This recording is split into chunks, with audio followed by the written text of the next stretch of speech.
नमस्कार, मैं रवीश कुमार। आपका अंदाज़ा सही है कि क्या कहने जा रहा हूँ, लेकिन गुजारिश है कि जो भी कह रहा हूँ उसे धीरज के साथ सुनिएगा। बेटी विदा होती है तो वह दूर तक पीछे मुड़कर मायके को देखती रहती है। मैं इसी स्थिति में हूँ। अभी मुड़कर देख लेने दीजिए, फिर कभी विस्तार से एनडीटीवी की बात करूँगा। आज की शाम एक ऐसी शाम है जहाँ चिड़िया को उसका घोंसला नज़र नहीं आ रहा, क्योंकि कोई और उसका घोंसला ले गया है। मगर उसके सामने थक जाने तक एक खुला आसमान ज़रूर नज़र आ रहा है। इस बात की सहानुभूति मुझसे ना रखें कि मैं चिट्ठी छांटता था। मैं उनकी तरह नहीं हूँ कि अचानक चाय बेचने की बात करने लग गया। उतर रहा हूँ जहाज़ से, बात कर रहा हूँ चाय बेचने की।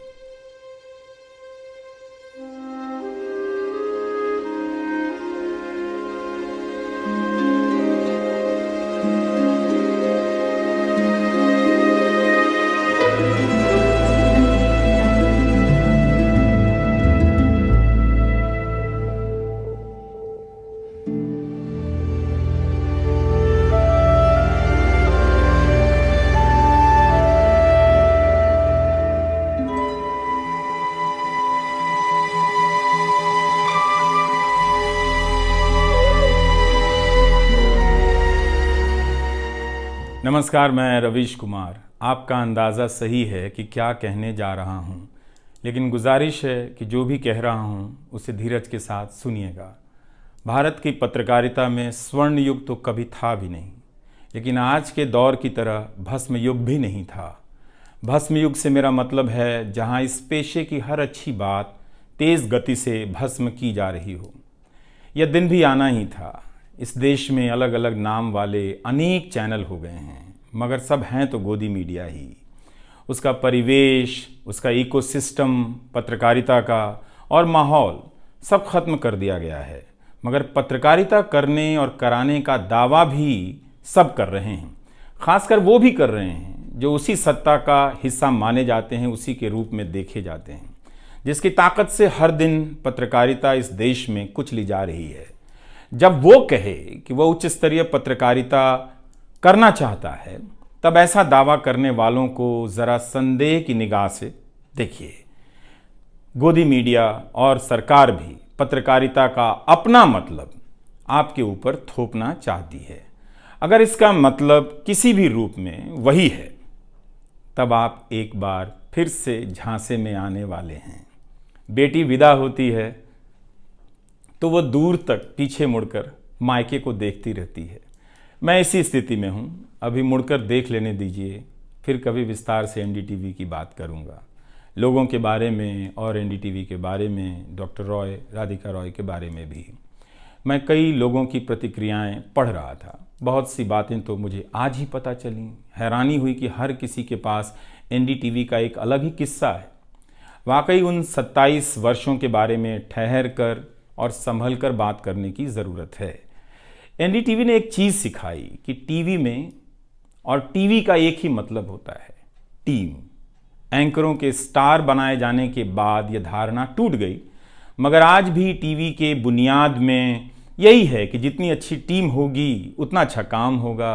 अभी इस बात को यहीं रहने देता हूँ, कभी किसी और वक्त के लिए, तब जब आप भावुक ना हों, तब जब मैं भावुक ना हूँ कि एनडीटीवी छूट रहा है। आज की शाम एक ऐसी शाम है जहाँ चिड़िया को उसका घोंसला नज़र नहीं आ रहा, क्योंकि कोई और उसका घोंसला ले गया है। मगर उसके सामने थक जाने तक एक खुला आसमान ज़रूर नज़र आ रहा है। तो खैर, उसके बाद अनुवादक बना और कई पत्रकारों की रिपोर्ट का अंग्रेज़ी से हिंदी में अनुवाद करता रहा। इसके बाद मैं रिपोर्टर बन गया और फिर मेरी दैनिक रिपोर्ट की अलग यात्रा शुरू होती है। रवीश की रिपोर्ट से काफ़ी कुछ सीखने को मिला। तो इस तरह से ये एनडीटीवी में ही संभव हुआ कि एक चिट्ठी छांटने वाला इसके एक चैनल का ग्रुप एडिटर, समूह संपादक बनता है और आज उसे छोड़ रहा है, इस्तीफ़ा दे रहा है। बहुत बड़ी बड़ी शक्तियाँ पीछे खड़ी हैं इस एक पत्रकार के पीछे। तो स्वाभाविक है कि ये नौबत आनी थी। इसका अंदाज़ा मुझे पहले भी था, लेकिन जिस दिन आता है उस दिन अच्छा तो नहीं लगता है। लेकिन मैं आपसे यह भी कहना चाहता हूँ कि जब भी मेरे बारे में मूल्यांकन करें, इस बात की सहानुभूति मुझसे ना रखें कि मैं चिट्ठी छांटता था। मैं उनकी तरह नहीं हूँ कि अचानक चाय बेचने की बात करने लग गया। उतर रहा हूँ जहाज से, बात कर रहा हूँ चाय बेचने की। सहानुभूति के लिए या फिर अपने संघर्ष को महान बताने के लिए मैं ऐसा नहीं करना चाहता। इस देश में हर किसी का संघर्ष ही पहाड़ चढ़ने के जैसा है। आप एम्स के बाहर मरीज जो खड़े हैं, उनके परिजन जो खड़े हैं, उनसे मिल लीजिए। आपको पता चल जाएगा कि उनकी चुनौतियां कितनी बड़ी हैं और आपका दुख कितना कम है, छोटा है। लेकिन आज के दिन मैं आप सभी के बीच दर्शकों की बात करना चाहता हूं। इस दौर में कुर्सी पर बैठे किरदारों को टूटते हुए देखा, सबने देखा। संस्थाओं को भस्म होते देखा, आपने देखा। नफरती तूफान में लोगों को भटकते देखा। मगर मैंने इसी दौर में एक नई संस्था भी बनते देखी है। वह संस्था है जनता की संस्था, दर्शकों की संस्था। दर्शक ही अपने आप में इंस्टीट्यूशन बन जाते हैं। आप दर्शकों की संख्या भले कम है, मगर आप दर्शकों ने मिलकर जर्जर किए जा रहे इस लोकतंत्र में जनता नाम की संस्था का पौधा सूखने से बचा लिया। एनडीटीवी में मुझे जब भी अवसर मिला, मैंने जान लगा दी।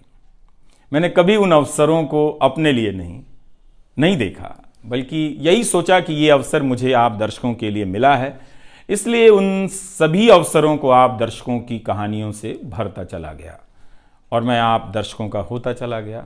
आपका दावा मुझ पर बहुत बड़ा है, मैं जानता हूँ। मेरे आगे दुनिया बदलती रही, मगर टेस्ट मैच के खिलाड़ी की तरह पिच पर टिका रहा। पर अब किसी ने मैच ही खत्म कर दिया है, उसे T20 में बदल दिया है। जनता को चवन्नी समझने वाले जगत सेठ हर देश में हैं, इस देश में भी हैं। अगर वो दावा करें कि आप तक सही सूचनाएं पहुंचाना चाहते हैं, तो इसका मतलब है कि डॉलर अपनी जेब में रखकर आपकी जेब में चवन्नी डालना चाहते हैं। पत्रकार एक खबर लिख दे तो जगत सेठ मुकदमा कर देते हैं और फिर सत्संग में आकर प्रवचन भी देते हैं कि वे पत्रकारिता का भला चाहते हैं। कानून की आड़ में अब अधिकार कुचले जा रहे हैं, अभिव्यक्तियों को रौंदा जा रहा है ताकि सारे अवैध काम वैध नजर आए। इस समय मेरे रास्ते निश्चित नहीं हैं, निश्चित हैं तो सिर्फ हौसला है। उसका भी क्या भरोसा, कभी आसमान में होता है, कभी पाताल में।